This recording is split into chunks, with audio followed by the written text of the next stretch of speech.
फ़िरौन मिस्र के बाजार का बादशाह था जो खुद को खुदा मानता था। हज़रत मूसा अलैहिस्सलाम की पैदाइश और परवरिश इसी दौर में हज़रत मूसा अलैहिस्सलाम पैदा हुए थे। खून की बारिश, टिड्डियों का हमला, मेंढकों की आफत, पानी का खून में बदल जाना।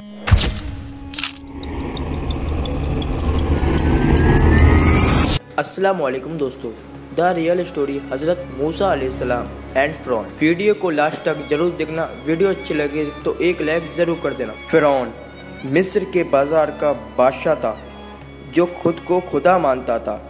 वह अपनी ताकत और दौलत के घमंड में इतना अंधा हो चुका था कि किसी का हुक्म मानने के लिए तैयार नहीं था। खासकर बनी इसराइल की कौम पर उसने बेइंतहा जुल्म ढाया।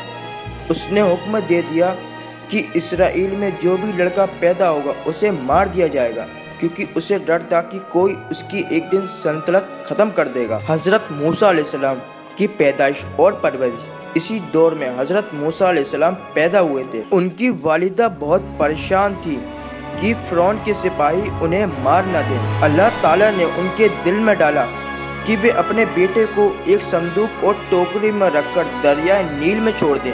अल्लाह के हुक्म से वह संदूक फ़िरौन के महल जा पहुंची। उनकी बीबी आसिया ने उन्हें पालने का फैसला किया। नबूवत और अल्लाह का पैगाम। जब हज़रत मूसा अलैहिस्सलाम बड़े हुए तो अल्लाह ने उन्हें नबूवत अता की और हुक्म दिया कि फ़िरौन के पास जाकर उसे सच्चाई की दावत दे। हज़रत मूसा अलैहिस्सलाम ने फ़िरौन से कहा कि वह अल्लाह पर ईमान ले आए और अपनी कौम पर जुल्म छोड़ दे, लेकिन फ़िरौन ने उनका मजाक उड़ाया और उन्हें जादूगर कह दिया। फ़िरौन का जुल्म और अजाब। जब फ़िरौन ने हज़रत मूसा अलैहिस्सलाम की बात नहीं मानी तो अल्लाह ने उन पर अलग अलग अजाब भेजे। खून की बारिश, टिड्डियों का हमला, मेंढकों की आफत, पानी का खून में बदल जाना। मगर हर बार फ़िरौन अपनी जिद पर अड़ा रहा और हज़रत मूसा अलैहिस्सलाम और उनकी कौम पर तकलीफ देता रहा। अल्लाह के हुक्म से हज़रत मूसा अलैहिस्सलाम अपनी कौम को लेकर मिस्र से निकल पड़े। समंदर का चमत्कार और फ़िरौन का अंजाम।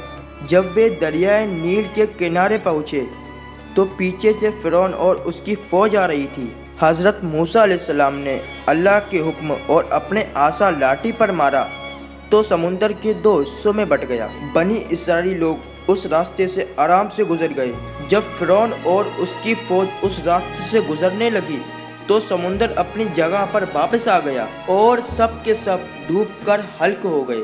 मरते वक्त फ़िरौन ने कहा, अब मैं अल्लाह पर ईमान लाता हूँ, लेकिन उसकी उस वक्त तौबा कबूल नहीं हुई, क्योंकि अल्लाह ताला इंसान को ज़िंदगी में ही तौबा करने का मौका देता है, मरने के बाद नहीं। असली ताकत और हुक्म सिर्फ अल्लाह की है। फ़िरौन कितना भी ताकतवर क्यों न था, जब अल्लाह का हुक्म आया तो वो कुछ न कर सका। सब्र और यकीन। हज़रत मूसा अलैहिस्सलाम और उनकी कौम ने बहुत तकलीफ सही, मगर अल्लाह ने आखिर में उन्हें निजात मुक्ति दी। जुल्म और घमंड का बुरा अंजाम। फ़िरौन का अंजाम हमें बताता है कि घमंड और जुल्म करने वालों को अल्लाह देर सबेर सज़ा ज़रूर देता है। तौबा और हिदायत वक्त रहते कर लेना चाहिए। फ़िरौन ने आखिरी वक्त पर ईमान लाने की कोशिश की, मगर बहुत देर हो चुकी थी। हमें हमेशा सच्चाई की राह पर चलना चाहिए, घमंड और जुल्म से बचना चाहिए और हर हाल में अल्लाह पर भरोसा रखना चाहिए। वीडियो आपको कैसी लगी कमेंट में ज़रूर बताना और वीडियो अच्छी लगी तो एक लाइक ज़रूर कर देना।